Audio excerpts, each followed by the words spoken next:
So hello everyone, कैसे हो आप सभी लोग। आई होप यार सभी लोग एकदम बढ़िया होगे। वेल आगे भी बढ़िया ही रहना। तो चलो यार बिना ज्यादा देरी करे अपने मांगा को जल्दी से स्टार्ट कर लेते हैं। सो एपिसोड की स्टार्टिंग में सबसे पहले हमें यहाँ पर मर्सनरी गिल्ड का सीन दिखाया जाता है, जहाँ पर रोग और अपना फ्रेंसिस दोनों ही अंदर आ जाते हैं। जिसके बाद हम देखते हैं यहाँ पर मर्सनरी गिल्ड के अंदर पहले से ही पोल उनका वेट कर रहा होता है। फ्रेंसिस, रोग इधर आओ। जिसे देखने के बाद यहाँ पर फ्रेंसिस मन में सोचने लगता है, क्या यही वो हंटिंग टीम है जिसके अंदर मैं ज्वाइन करने वाला हूँ। फिर उसके बाद हम देखते हैं साइड में एक टीम को, जिसके बारे में फिर हमें फ्रांसिस बताता है। ये है फिन टेलबोट, जो कि सोर्ड हंटिंग स्क्वाड का टैंक है और इसका जो लेवल है वो है top senior star fallen warrior. साथ ही साथ जो ये वेपन यूज करता है वो है ग्रेट शील्ड और ब्रॉड सोर्ड। वहीं उसके बाद हम देखते हैं कैरी कैश को। ये एक सोर्ड हंटिंग स्क्वाड का हंटर है और इसका भी लेवल है सीनियर स्टार फॉलन वॉरियर। लेकिन यहाँ पर जो ये वेपन यूज करता है वो है डैगर और बो, जिन्हें देखने के बाद फ्रांसिस यहाँ पर मन में सोचने लगता है, सीनियर वॉरियर बल्कि नहीं, टॉप सीनियर वॉरियर। और एक है इसमें से प्राइमरी ग्रैंड वॉरियर। जो हंटर बिल्कुल अभी तक शांत बैठा होता है ये है शेन गेल, जो कि सोर्ड हंटिंग स्क्वाड का कैप्टन है और ये एक अटैकर है, जहाँ पर इसका लेवल है प्राइमरी ग्रैंड वॉरियर। लेकिन जो इसका वेपन है वो है सिर्फ एक ग्रेट सोर्ड और इसी की वजह से ही ये गोल्डन सिटी के मर्सनरी गिल्ड की इलाइट स्क्वाड मानी जाती है, सोर्ड हंटिंग स्क्वाड। जिसके बाद फिर यहाँ पर अपना फ्रांसिस इन सब के बीच आकर बैठ जाता है और यहाँ पर पॉल भी उसके बाद इंट्रोडक्शन देते हुए बताता है, फ्रांसिस, कैप्टन शॉन गेल और अंकल केरी केश। और जो वहाँ पर बूढ़े आदमी हैं वो है फिन टालबोट। लेकिन यहाँ पर इस इंट्रोडक्शन को सुनने के बाद सभी हंटर गुस्से में बोलते हैं, पॉल आखिरकार तुम्हारा अंकल कौन है, मैं इतना बूढ़ा तो नहीं हूँ। वहीं उसके बाद दूसरा पर्सन भी बोलता है, घटिया बच्चे, अभी तक मैं मुश्किल से 30 साल का हूँ, बस अपनी उम्र से थोड़ा ज्यादा मैच्योर दिखता हूँ। और इतना बोलने के साथ ही वो दोनों मिलकर यहाँ पर पॉल को अच्छे से सबक सिखा देते हैं। एंड यहाँ पर इस सिचुएशन को देखने के बाद फ्रांसिस मन में सोचने लगता है, इस टीम के मेंबर्स काफी ज्यादा ही फ्रेंडली लग रहे हैं। बट उसी के बाद हम देखते हैं यहाँ पर कैप्टन बोलना स्टार्ट करता है, फ्रांसिस, तुमसे मिलकर अच्छा लगा कि हम तुम्हें अपनी स्क्वाड का न्यू मेंबर बना लें, लेकिन उससे पहले मुझे यहाँ पर कुछ बातें साफ करनी होंगी। जो हमारी स्क्वाड के हंटिंग के एरियाज होंगे वो होंगे रेनबो माउंटेन्स के, जहाँ पर डी लेवल के मॉन्स्टर्स रहते हैं, मतलब कि उस जगह से बिल्कुल अलग जहाँ पर छोटे बच्चों के लिए जॉइंट एक्शन हुआ था। और अगर पॉल और तुम हमारे साथ आगे तक नहीं चल पाए, मतलब कि तुम ये साबित नहीं कर पाए कि तुम हमारी टीम के लिए बढ़िया हो, तो मैं तुम्हें अपनी स्क्वाड से किक कर दूंगा। जितना सुनने के बाद फिर यहाँ पर अपना फ्रांसिस थोड़ा घबराते हुए बोलता है, कैप्टन, मैं जल्दी से जल्दी आपके साथ चलने की कोशिश करूंगा और टीम के लिए बिल्कुल भी बर्डन नहीं बनूंगा। बट उसके बाद हम देखते हैं उसी 30 साल के बूढ़े को, जो कि अपने पॉल को पकड़कर बोलता है, फ्रांसिस, थोड़ा इजी रहो, अपने ऊपर बिल्कुल भी स्ट्रेस मत लो। हालांकि उसने यहाँ पर ऐसा कहा है, लेकिन फिर भी वो हंटिंग के टाइम पर खुद ही सभी मॉन्स्टर से अकेले लड़ लेता है, जिस वजह से तुम्हें और पॉल को बस खुद का ही ध्यान रखना होगा। लेकिन वहीं उसके बाद हम देखते हैं जहाँ पर पॉल फिन से बोलने लगता है, अंकल फिन, हमें बिल्कुल भी कम मत समझो, क्योंकि डी लेवल के मॉन्स्टर से निपटना हमारे लिए बहुत ज्यादा आसान काम है। लेकिन उसी के बाद हम देखते हैं अचानक से ही कैप्टन खड़े होते हुए बोलता है, लगभग टाइम हो ही चुका है, चलो रेनबो माउंटेन चलते हैं। लेकिन यहाँ पर अचानक से ही इस बात को सुनने के बाद फ्रांसिस सोचने लगता है, क्या हम बस ऐसे ही मॉन्स्टर्स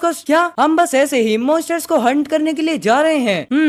कैप्टन तो काफी ज्यादा एक्शन वाले आदमी लगते हैं। और इसी के साथ फिर यहाँ पर अपना सीन शिफ्ट होता है, जहाँ पर हम देखते हैं एक गाड़ी को, जो कि जंगल के बीच से होते हुए जा रही होती है और वहीं उस गाड़ी में से कोई बैठे हुए बोल रहा होता है, रेनबो माउंटेन में रात बहुत ज्यादा खतरनाक होती है, लगभग शाम हो ही गई है, तो क्या इस वजह से मॉन्स्टर्स हम पर पहाड़ में गाड़ी चलाते वक्त हमला नहीं करेंगे। लेकिन वहीं उसी के जवाब में फिर कोई बोलता है, इस तरीके के बड़े व्हीकल्स, खासकर ये आर्मर्ड कार, इसके ऊपर मॉन्स्टर्स इजीली अटैक नहीं कर सकते। जिसके बाद हम देखते हैं सिल्वर बाल वाले पर्सन को, जो कि ड्राइविंग करते हुए बोलता है, यहाँ पर मॉन्स्टर्स के दिखने का इंतजार करना या फिर उनके पीछे धीरे धीरे चलना टाइम की बिल्कुल वेस्टेज है। और यही बात मानकर टॉप हंटिंग स्क्वाड अटैक करती है। जिसके बाद हम देखते हैं यहाँ से धीरे धीरे कर गाड़ी और भी जंगल के बीच में जा रही होती है। लेकिन तभी उसके बाद हमें यहाँ पर कुछ एक चीज दिखाई देती है, जो कि काफी ज्यादा स्पीड में होती है, जिसे देखने के बाद ही अचानक से गाड़ी का टैंक खुल जाता है और कोई चिल्लाकर बोलते हुए उतरता है, वो आ गए। जिसके बाद हम देखते हैं उन सभी अटैक्स को अपने फ्रांसिस ने डॉज कर दिया होता है। और ये सब कुछ देखने के बाद फिर पॉल बोलता है, क्या ये टेल एरो है। जिसके बाद हम देखते हैं यहाँ पर एक भेड़िए को, जो कि एक डी लेवल का एरोटेल फोक्स है और इसी के साथ ही वो काफी ज्यादा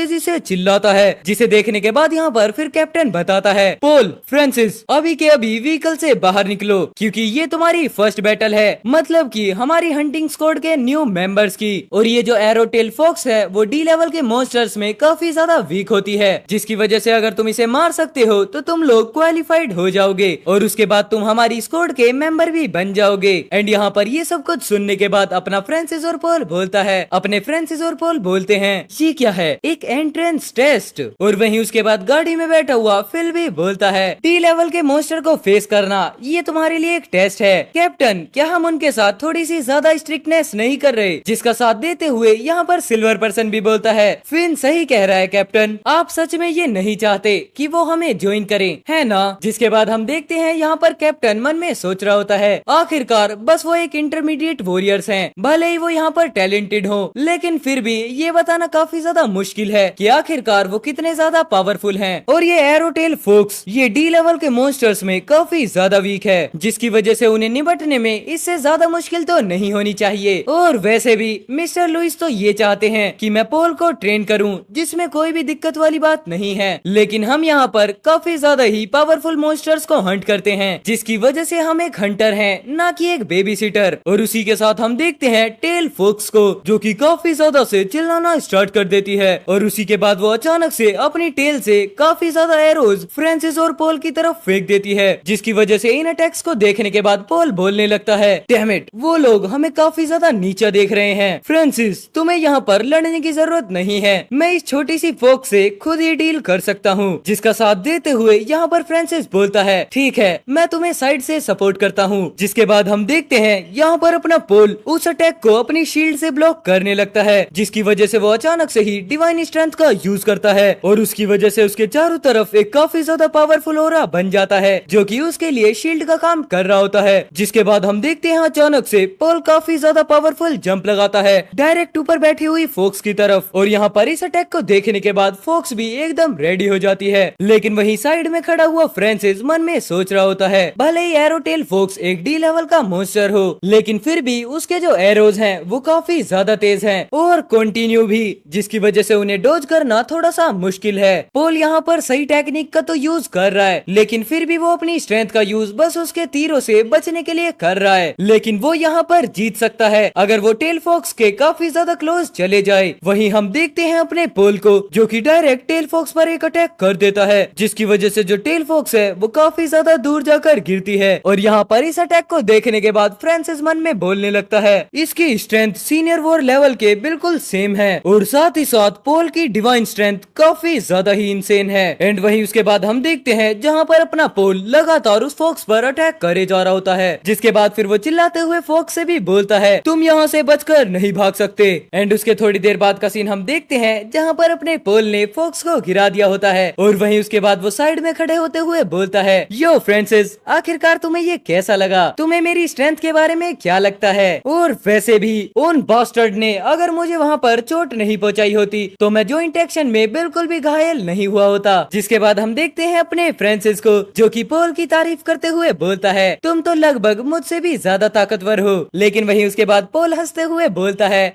वैसे मैं अभी तुमसे थोड़ा सा कमजोर हूँ, बस थोड़ा सा ही। तुमने मुझसे पहले ही कहा था कि तुम मॉन्स्टर को मारना चाहते हो, जिसकी वजह से मैंने बस इसे बेहोश कर दिया है। और वहीं उसके बाद हम देखते हैं अपने फ्रांसिस को, जो कि बिना ज्यादा टाइम वेस्ट करे फॉक्स को खत्म कर देता है, जिसकी वजह से यहाँ पर सिस्टम अपीयर होते हुए बताता है, तुम्हारे एट्रीब्यूट पॉइंट 6 से बढ़कर 9 हो चुके हैं। और इतना होने के साथ ही फिर यहाँ पर सभी आ जाते हैं, जहाँ पर फिन बोलता है, बहुत बढ़िया पोल, पोल ने काफी अच्छा काम किया, उसकी जो स्ट्रेंथ है वो लगभग मेरे ही बराबर है। फिर उसके बाद यहाँ पर सिल्वर पर्सन बोलता है, मुझे ये तो पता था कि पोल के पास डिवाइन स्ट्रेंथ है, लेकिन वो इतनी ज्यादा पावरफुल होगी मैंने ये एक्सपेक्ट बिल्कुल भी नहीं किया था। जिसके बाद हम देखते हैं फिर यहाँ पर कैप्टन को, जो कि बोलता है, लेकिन इस बार सिर्फ पोल ने ही अपनी स्ट्रेंथ दिखाई है, हमें अभी भी फ्रांसिस के बारे में नहीं पता है। जिसके जवाब में यहाँ पर वापस से सिल्वर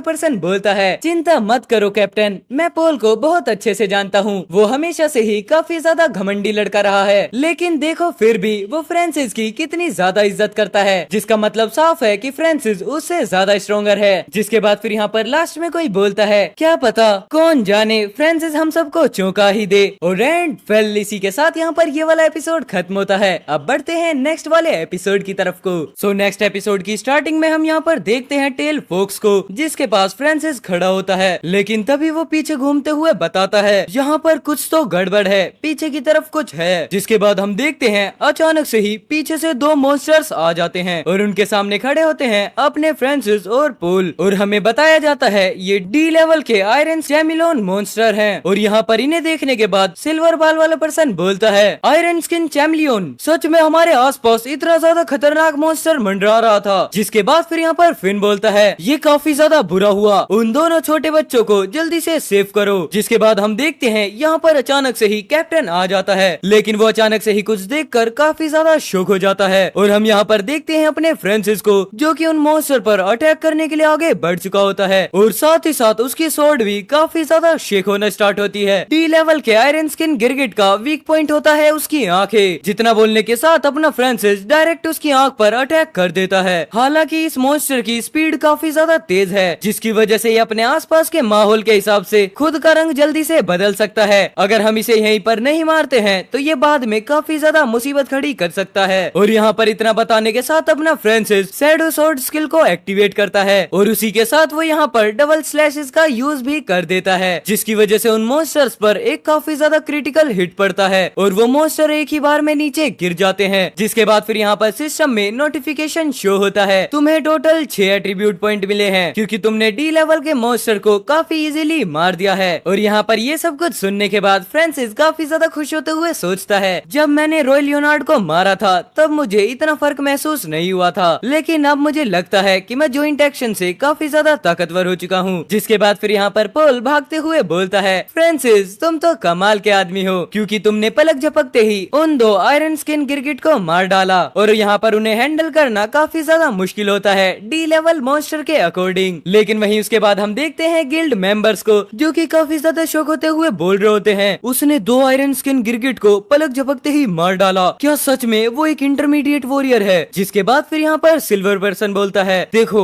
वो काफी ज्यादा तेज है, मतलब कि वो ऑलमोस्ट ग्रैंड वॉरियर जितना फास्ट है, और इसकी जो स्वॉर्ड चलाने की स्किल है वो काफी ज्यादा पावरफुल है, जिसकी वजह से वो उन्हें इतनी तेजी से मार सका। जिसके बाद यहाँ पर कैप्टन भी साइड में खड़े हुए सोच रहा होता है वो लड़का, उसकी स्पीड तो आयरन स्किन गिरगिट के जीव के अटैक से भी काफी ज्यादा फास्ट थी, एंड वो जो टेक्निक लीफ फ्लैश उसने यूज की है वो कम से कम प्रैक्टिशनर लेवल की है, और साथ ही साथ जो उसने डी लेवल की स्वॉर्ड स्किल का यूज किया है वो शायद से उसको रिवॉर्ड के तौर पर जॉइंट एक्शन में मिली थी, लेकिन उसने सच में काफी ज्यादा कम टाइम में उसे मास्टर कर लिया है। एंड अब यहाँ पर अपना कैप्टन भी फ्रांसिस से खुश होते हुए वापस से बोलता है वो तो एक जीनियस है और बहुत ही ज्यादा कमाल का जीनियस, जिसकी वजह से अब मैं यहाँ पर बिल्कुल भी हैरान नहीं हूँ कि मिस्टर लुइस ने उसे हमारी टीम में ज्वाइन होने के लिए क्यों भेजा था। जिसके बाद फिर यहाँ पर गिल्ड मेंबर बोलता है हमें कुछ बढ़िया टैलेंटेड लोग मिले हैं, अगर हम उन पर बस थोड़ा सा टाइम दे और उन्हें ट्रेन करें तो वो हमारी टीम के मेन अटैकर बन सकते हैं, जिसकी वजह से तुम पर अब इतना ज्यादा प्रेशर नहीं रहेगा। और उसके बाद हम देखते हैं फिर यहाँ पर अपना सीन शिफ्ट होता है रात के टाइम पर, जहाँ पर अब पूरी गिल्ड की मीटिंग चल रही होती है, एंड उसके बाद यहाँ पर अपना फ्रांसिस और पोल भी यहाँ पर आ जाते हैं, जिनका वेलकम करते हुए कैप्टन अपना हाथ आगे बढ़ाते हुए बोलते हैं फ्रांसिस पोल, जो मैंने तुम्हें पहले घमंड दिखाया था उसके लिए मैं माफी चाहता हूँ, मुझे तुम्हें इतने आसान काम के लिए इतना कम जज नहीं करना चाहिए था, और अब स्वॉर्ड हंटिंग स्क्वाड में तुम्हारा स्वागत है। जिसके जवाब में फिर यहाँ पर अपना फ्रांसिस हाथ मिलाते हुए बोलता है कैप्टन ये हमारे लिए काफी ज्यादा गर्व की बात होगी कि हम आपकी स्क्वाड में ज्वाइन हुए हैं, और इसी के साथ यहाँ से फिर अपनी कार चली जाती है। और उसी के बाद हम देखते हैं फिर यहाँ पर रेनबो माउंटेन के अंदर से अपनी कार चलने लगती है, लेकिन फिर अचानक से सिल्वर पर्सन यहाँ पर एक बटन को प्रेस करता है, और हम वहीं पर देखते हैं जहाँ पर ये काफी ज्यादा सीरियस लुक में होता है, और ऐसा इस वजह से हुआ होता है क्योंकि उनके सामने काफी ज्यादा मॉन्स्टर्स आ चुके होते हैं, जिनको हैंडल करने के लिए यहाँ पर अपना फ्रांसिस और साथ ही साथ सभी गिल्ड के मेंबर उतर जाते हैं और एक एक करके उन्हें खत्म करना स्टार्ट करते हैं, जिसकी वजह से अपने फ्रांसिस का सिस्टम थोड़ा थोड़ा अपग्रेड होना स्टार्ट हो जाता है, और फाइनल में जाके अपने फ्रांसिस के एट्रीब्यूट पॉइंट 12 से 22 हो जाते हैं। जिसके साथ हम देखते हैं फिर यहाँ पर वापस से एक टावर को, जिसके ऊपर अपने सभी हंटर्स खड़े होते हैं और नीचे पहरा देने के लिए खड़ा होता है अपना सिल्वर पर्सन। लेकिन वहीं पर हम देखते हैं अपने फ्रांसिस को, जो कि अपनी स्वॉर्ड को साफ करते हुए सोच रहा होता है एक प्राइमरी ग्रैंड वॉरियर के कैप्टन होने से स्वॉर्ड हंटिंग स्क्वाड काफी ज्यादा ताकतवर है और मैंने पिछले 3 दिनों में बहुत कुछ हासिल किया है, एंड हम जितने भी मॉन्स्टर्स को मारते हैं हम उनके मटेरियल को शेयर करते हैं, लेकिन मेरे ख्याल से तो मेरे पास पहले ही मिलियन ऑफ कॉइन्स हैं। और यहाँ पर सीनियर वॉरियर्स वाली टीम तो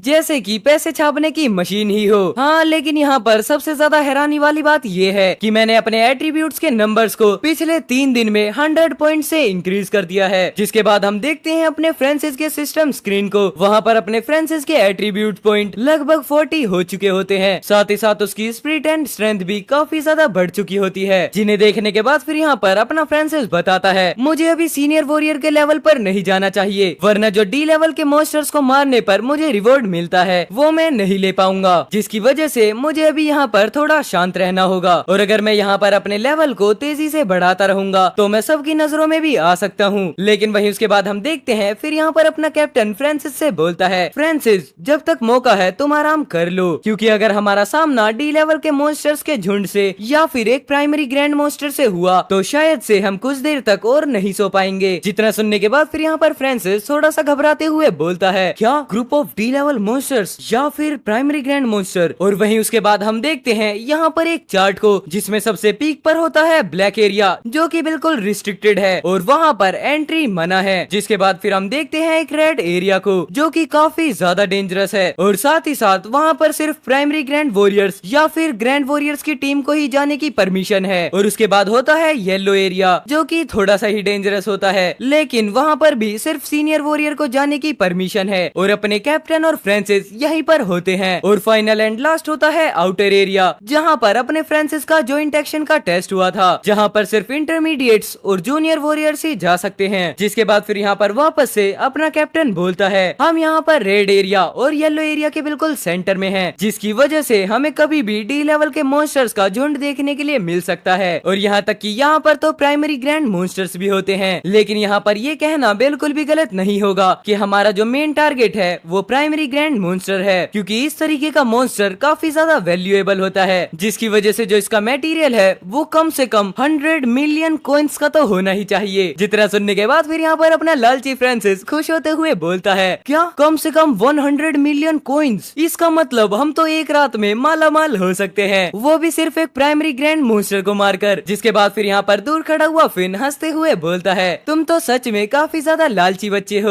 और तुम्हें यहाँ पर क्या लगता है, और तुम्हें क्या लगता है कि हमारे सामने प्राइमरी ग्रैंड मॉन्स्टर ऐसे ही पड़े होंगे और हम उन्हें उठा लेंगे? बल्कि नहीं, वो मॉन्स्टर्स काफी ज्यादा टेरिफाइंग होते हैं और अगर हमारा सामना उस मॉन्स्टर से हो भी जाता है तो हमें उसे हराने में कई दिन लग जाएंगे। और तो और फिर सेम एरिया के अंदर 2 प्राइमरी ग्रैंड मॉन्स्टर मिलना काफी ज्यादा रेयर होगा। जिसके बाद फिर यहाँ पर अपना कैप्टन भी ऑरा रिलीज करते हुए बोलता है, अगर हमारा सामना प्राइमरी ग्रैंड मॉन्स्टर से हुआ फ्रांसिस और फिन, तो मुझे उसे हराने में तुम्हारी मदद चाहिए होगी और मैं इस मौके का इस्तेमाल ग्रैंड लेवल पर आगे बढ़ने के लिए करना चाहूंगा। और यहाँ पर अचानक से ही ग्रैंड लेवल सुनने के बाद फ्रांसिस बैठा हुआ मन में सोचने लगता है, क्या एक प्राइमरी ग्रैंड मॉन्स्टर से लड़कर ग्रैंड लेवल तक पहुँच सकता है? लेकिन वहीं उसके बाद हम देखते हैं अचानक से ही अपने गिल्ड के सिल्वर बाल वाले पर्सन को, जो कि वॉकी टॉकी पर कैप्टन से बोलता है, कैप्टन जल्दी से तैयार हो जाइए, एक बहुत बड़ा ग्रुप हमारी तरफ आ रहा है। जिसके बाद हम देखते हैं यहाँ पर एक डी लेवल के, जिसके बाद हम देखते हैं मॉन्स्टर के एक काफी ज्यादा बड़े झुंड को,